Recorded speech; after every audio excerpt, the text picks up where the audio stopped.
Сауалым мәдениет министріне, сауал мәдениет министрлігіне. 2008 жылдың жазында Францияның Консюмер қаласында Америка, Қытай, Ресей, Қазақстан қатысқан телешоу жарысы өтті. Намыс дода деген. Сол елдің имиджіне әсер ететін бір тамаша бағдарлама болатын. Сол жолы америкалық бір азаматты біздің ақтөбелік жігіт сабап тастады. Әйтеуір арты қайырлы болды, өзара кешірім сұрасып бейбіт тарқасты. Халықаралық скандал болған жоқ, мәселе былай болған. Біздің қыздар командасындағы сүйкімді қарындасымызға америкалық жігіт доллардың купюрінің шетін көрсетіп жедел төсекке шақырған. Қыз байғұс қатты намыстанып қорланып жылаған. Оны көрген ақтөбелік жігіт жұдырығына жүгінген. Кейін дауласқанда америкалық жігіт айтады: Қазақстан Бораттың отаны, біз білетін қазақ қыздары тез көнгіш, ұятына осал дегендей уәжбен ақталған. Қысқасы, қазақ қызы жайында Европа мен Америкада сыртта қалыптасқан пікір осы.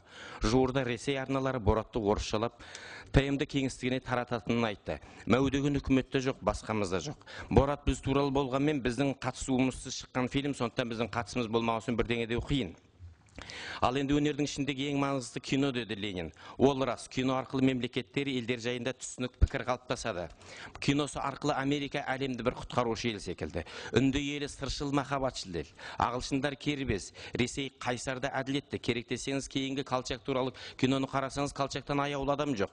Кезінде атауымызды қырсады. Ал қазақ ше? Қазақ келін киносы. Әркімнің астында бір ыңырсаған баламен ойнас жасаған арсыз әйел. Қазақ ешкіге жабысқан бала козел болған. Қазақ қайрат чемпион, атауының өзін қараңыз. Қайрат деген сөздің өзі атаңызға айналған Байбосын Қайрат дейтін әншінің аты. Қайрат кешегі желтоқсан оқиғасында Рысқұлбеков Қайраттың аты. Мен Келімбетовпен, я болмаса Нұрпейісовті айтып отқам жоқ. Қасасын құшақтап Алматының көшесінде шақпылаған Еселаңды кино қып, және оған осындай қасиетті есім берген.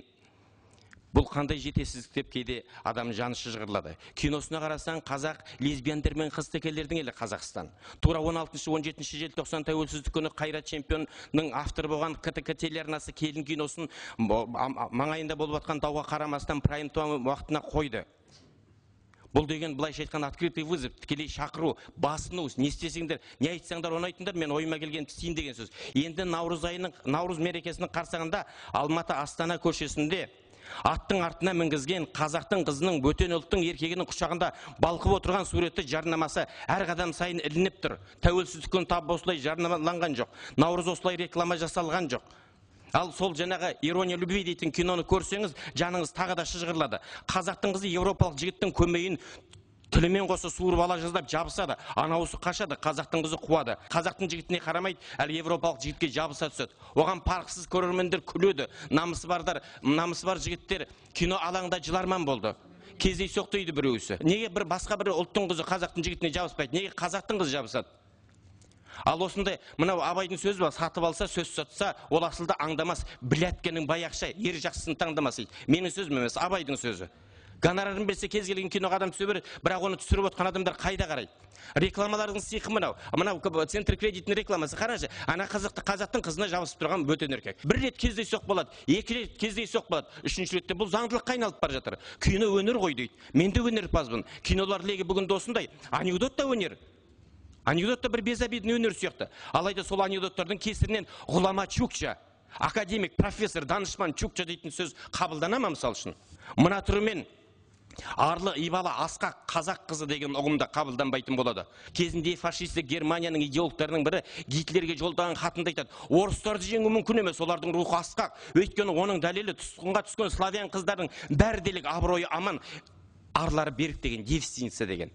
Яғни қызының арын қорғаған, болашақ анасын аялаған ұлт, рухы асқақ ұлт, ол ешқашан жеңілмейді. Сондықтан да Бақай шағына шейін қаруланған фашистер жұпыны ғана совет әскерінен ойсырай жеңілді. Себебі ол рухы асқақ болатын деп айтады. Ал енді сауалды жолдай келіп, бір айта кететін нәрсе, бала демей, шал демей, әйел демей, ер демей, елді жосадай қырған жауына қаны қатқан қазақтың ескі жыраулар кекке шөлдеп шамырқанғанда, жауына қарап көк бұрыш олып, кекке шөлдеп шамырқанғанда айтатын сөз бар. Атаңа нәлет, ата жау, айғайлап майдан ашпасам, қаныкейдей көріктіңді, тінікейдей тектіңді, аямай төс астына баспасам, жер басып тірі жүрменді дейді. Ақтанберді айтады: атасы басқа қалмақты жұртынан шауып бостырып, түйедегі наршасын әлпештеген қаншасын аялаған аруын ат көтіне мінгізіп, тегіннен тегін ол жағылмасам. Тура міне, осы қараңыз. Мынау тура Ақтанбердің айтқан сөз, бұл кездейсоқ деп айта алмаймыз. Сол Ақтанберді айтады. Әлпеш деген қаншасын, түйедегі наршасын аялаған аруын ат көтіне мінгізіп, тегіннен тегін ол жағылмасам, жер басып тірі жүрменді дейді. Мына рекламаны қараңызшы. Әрбір қадам сайын тұрған осы реклама. Аттың көтіне қазақты қызын мінгізіп қойып отырды. Осыншама дәрежеде адамның ұлттың намысын осыншама таптауға бола ма? Осы кино біз бен сіздің қалтамыздағы салыққа шыққан кино. Салықтың ақшасынан бюджетке шыққан кино. Жалпы қазақтың танымында, көшпелілердің ұғымында қорлаудың шыңы, кек алудың, масқаралаудың ең шың түрі ол қызын қорлау болатын.